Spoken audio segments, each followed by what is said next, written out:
Hello again. This is Math 1115, Remote Delivery for April 13th, 2020. This is section 6.1 content, and this is part 1. Make sure you use these buttons to make your learning as strong as it can be. My favorite teacher in high school was a woman named Betty Craney. And the reason I count her as my favorite teacher is every day I think of some things that she taught us. When I was a sophomore in high school, she made me and the other people in the class memorize the poem called If by Kipling. I think of it almost every day, particularly now, because now is not easy. It's not easy for me, and it's not easy for you. This is only part of the poem. If you can force your heart and nerve and sinew to serve your turn long after they are gone, and so hold on when there is nothing in you except the will which says to them, hold on. And it concludes later, yours is the earth and everything that's in it. You see, we are having learning and teaching continuing unabated. Grades are being earned, and gradually they're being rendered.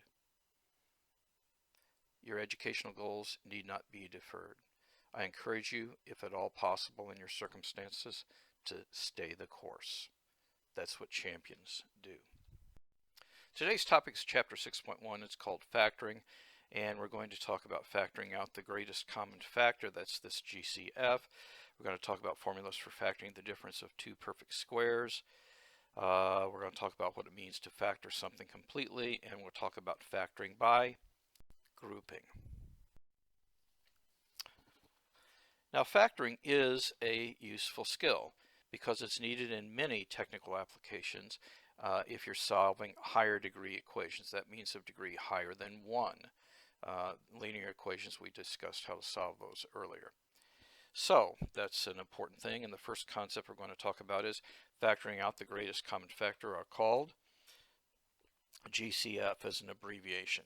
Now, the distributive law is written this way, but you really read it two ways. So one way you could say is I have ax plus ay is equal to a times x plus y, or you could say if I have a times x plus y, it's equal to ax plus ay distributing. If we go this way from the right side to the left side, that is called multiplying or distributing. Going from the left side to the right side is called factoring out the greatest common factor. Okay, so to do this, you factor out the greatest monomial that is common to each term of the expression, and then that will be the first step in factoring. In fact, I tell my students it's the first and last step in factoring.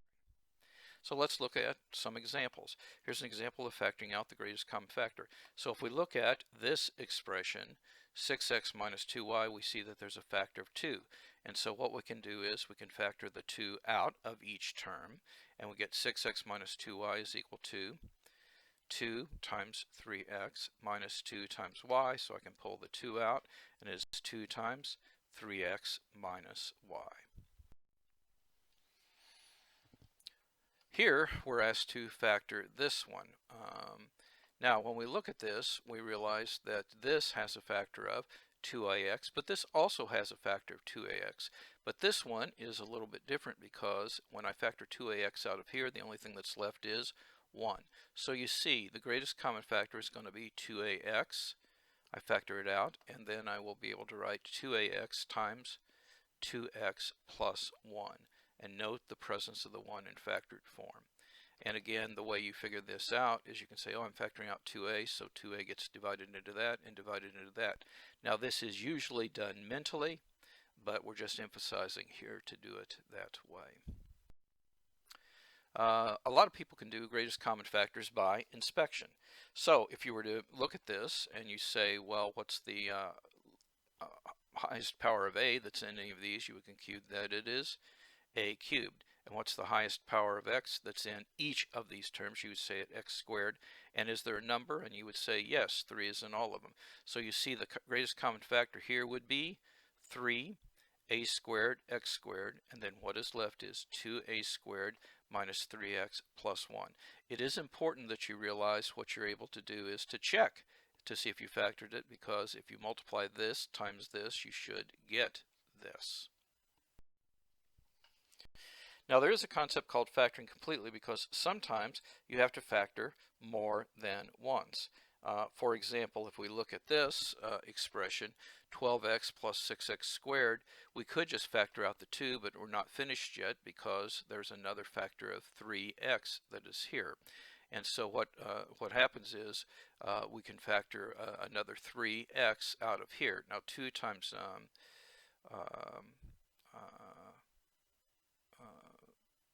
maybe factored further, and so what we get is this is what's left.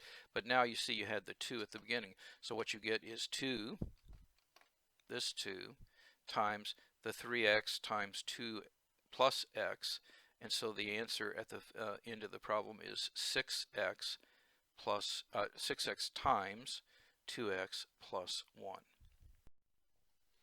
This is number 5, and sometimes you do this. This problem has to do with FM reception, but now what we're doing is we're solving, and we're solving for RF.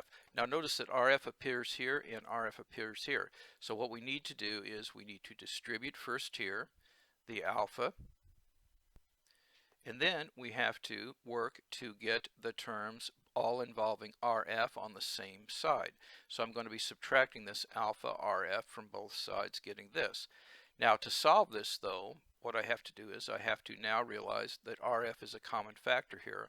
I factor it out, and now this is like 5 times RF, so I will divide both sides by 1 minus alpha, and I get RF is equal to 2 alpha RA times 1 minus alpha. Notice that we collected the terms so we could factor and therefore solve for RF.